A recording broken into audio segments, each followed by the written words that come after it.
Bismillahirrahmanirrahim. Bismillahirrahmanirrahim. Kita mulai untuk konsep PTK ya. PTK itu penelitian tindakan kelas. Tujuan utamanya adalah untuk memecahkan permasalahan nyata yang terjadi di dalam kelas sekaligus mencari jawaban ilmiah mengapa hal tersebut dapat dipecahkan melalui tindakan yang akan dilakukan. Prosedurnya, pertama perencanaan, yang kedua pelaksanaan tindakan, yang ketiga pengamatan, dan yang keempat refleksi dan perbaikan tindakan.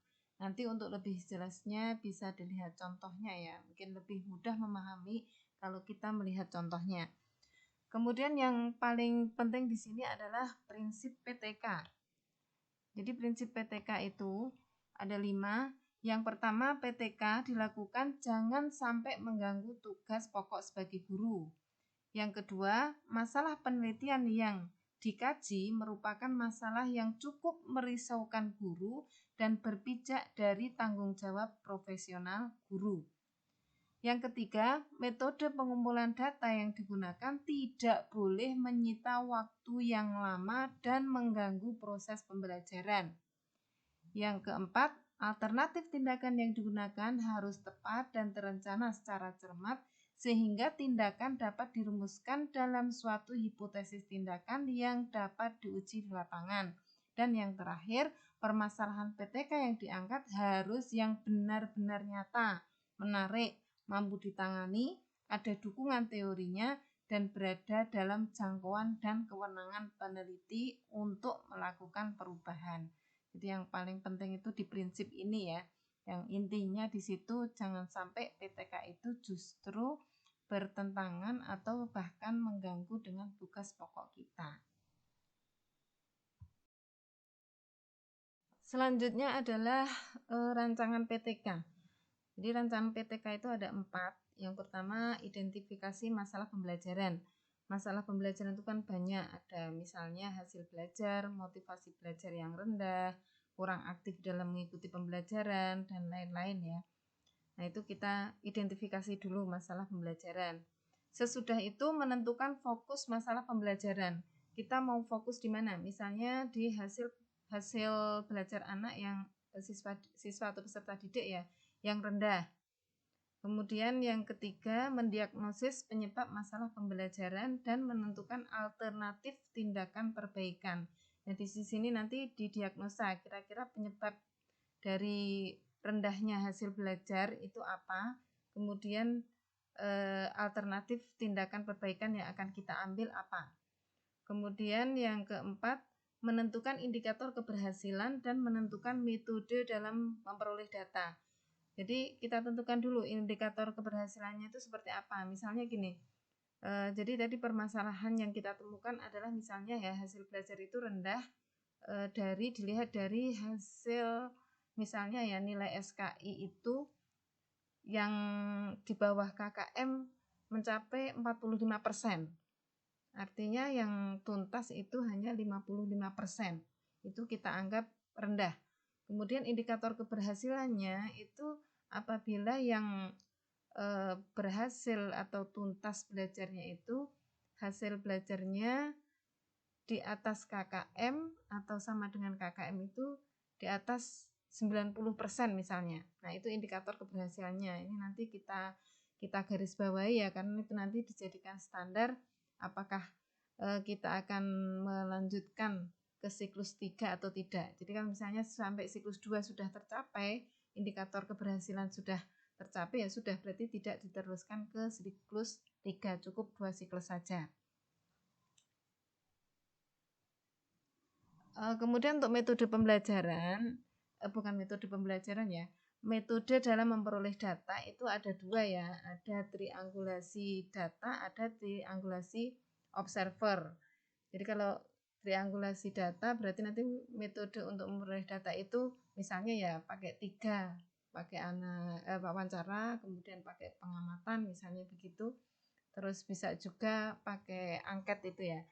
Tapi kalau kemarin saya ngambil yang triangulasi itu triangulasi observer. Jadi observernya itu ada 3, sehingga nanti biar valid ya. Kalau cuma observernya itu cuma 1 orang, nah nanti kan kurang valid. Maka kita ambilnya 3, itu triangulasi observer. Oke, selanjutnya kita masuk ke proposal PTK. Nah, ini yang praktis aja ya. Proposal PTK itu nanti isinya hanya 2, yaitu judul sama pendahuluan. Ini nanti mulai pendahuluan itu menjadi bab 1. Ya, judul ini saya bikin warnanya beda, ini yang perlu dicatat poin-poinnya ya.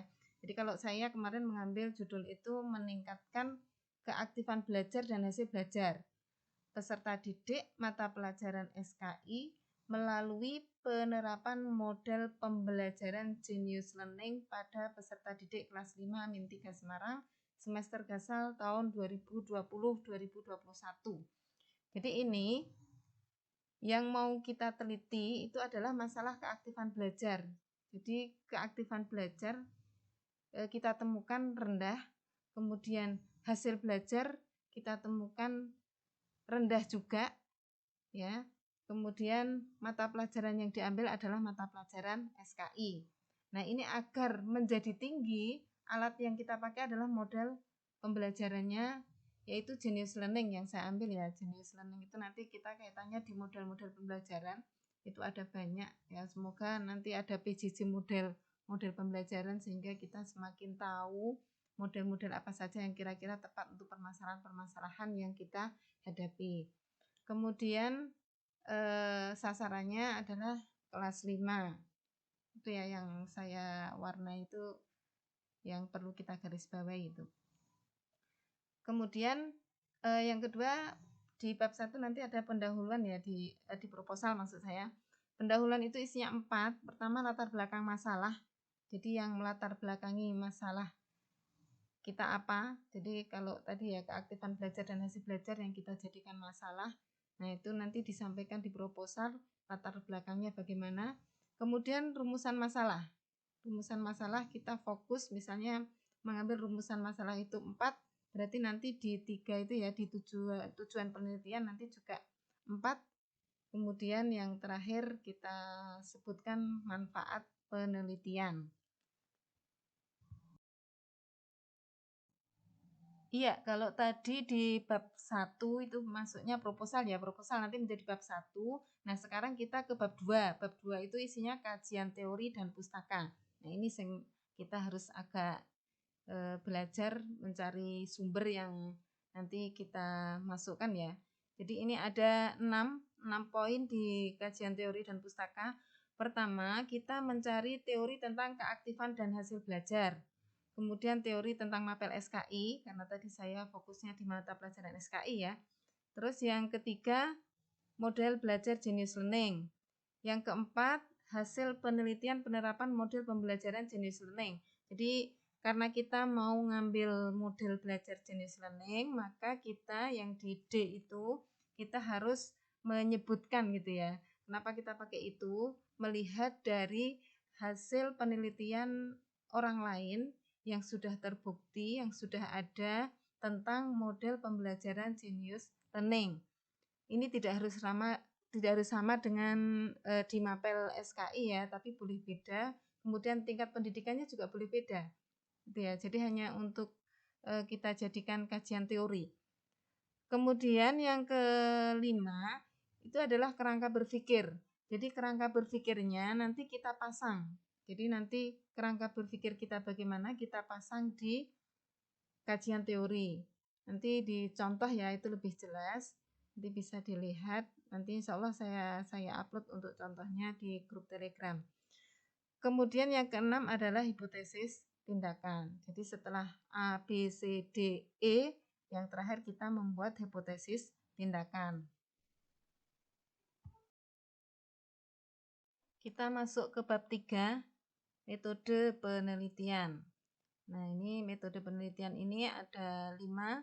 Yang pertama, membicarakan tentang setting dan subjek penelitian. Ini isinya setting itu kan latar belakang ya. Jadi kita menceritakan latar belakang permasalahan yang kita ambil. Jadi hampir sama dengan yang di pendahuluan tadi, tapi lebih kita rinci. Kemudian subjek penelitiannya, tadi ya saya ambil kelas 5, kita ceritakan kondisi kelas 5, yang termasuk jumlahnya berapa, laki-laki berapa, perempuan berapa, itu disetting dan subjek penelitian. Terus B, prosedur siklus penelitian. Jadi prosedurnya itu kita sampaikan 4 tadi ya, perencanaan, kemudian tindakan, kemudian observasi, dan kemudian refleksi. Merencanakan dulu, kemudian melaksanakan, ya. Setelah melaksanakan, kemudian mengobservasi, mengamati. Setelah itu kemudian dilakukan refleksi. Yang ketiga atau C, metode pengumpulan data. Tadi sudah saya jelaskan tentang triangulasi data atau triangulasi observer. Terus yang D, analisis data. Jadi hasilnya nanti dianalisa. Jadi sudah digambarkan, nanti analisa data itu kita ceritakan bagaimana nanti kita akan menganalisa data setelah kita lakukan siklus 1, kemudian demikian juga di siklus 2, kemudian pembahasan. Terus yang terakhir, kita menyampaikan tentang indikator keberhasilan. Jadi seperti tadi ya, indikator keberhasilannya seperti apa itu kita sampaikan di sini. Itu bab 3. Masuk bab 4. Nah, ini sudah hampir selesai ya. Jadi ini setelah dilakukan penelitian, kemudian kita melaporkan melaporkan mulai dari pertama deskripsi kondisi awal. Jadi kita deskripsikan kondisi awal siswa bagaimana sebelum dilakukan model pembelajaran Genius Learning. Setelah itu deskripsi hasil penelitian. Nah, ini pertama siklus 1 dulu. Siklus 1 kita sampaikan perencanaannya seperti apa, pelaksanaannya seperti apa, kemudian hasil penelitiannya seperti apa, juga refleksinya juga bagaimana. Setelah itu kita ceritakan juga, kita laporkan juga siklus kedua. Jadi perencanaan siklus kedua, pelaksanaan, hasil penelitian, kemudian refleksi dan pembahasannya. Terakhir sudah masuk bab 5. Ini isinya cuma 2, simpulan dan saran. Jadi tinggal menyimpulkan saja kondisi awal begini, hasil siklus 1 begini, hasil siklus kedua begini, maka begini. Nah, itu kesimpulannya. Adapun saran, ya nanti kita bikin saran terkait dengan penelitian. Kalau saya lebih ke modelnya, karena sebenarnya ketika saya ngambil model Genius Learning itu bagi saya baru sekali, sangat baru. Nah, disitulah kemudian bisa muncul saran-saran untuk pembelajaran di Min 3 Semarang khususnya, kemudian pendidikan pada umumnya.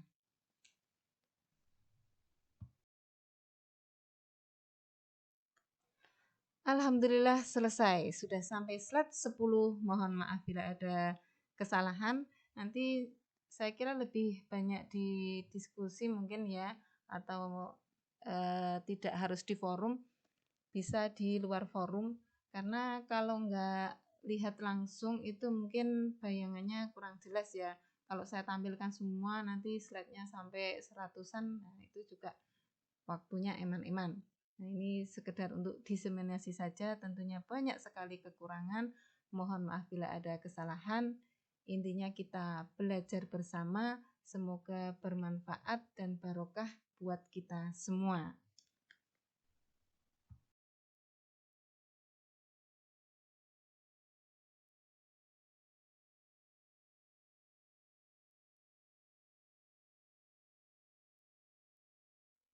Karena tadi slide-nya 10, maka biar ganjil saya tambahkan 1 slide lagi. Wassalamualaikum warahmatullahi wabarakatuh.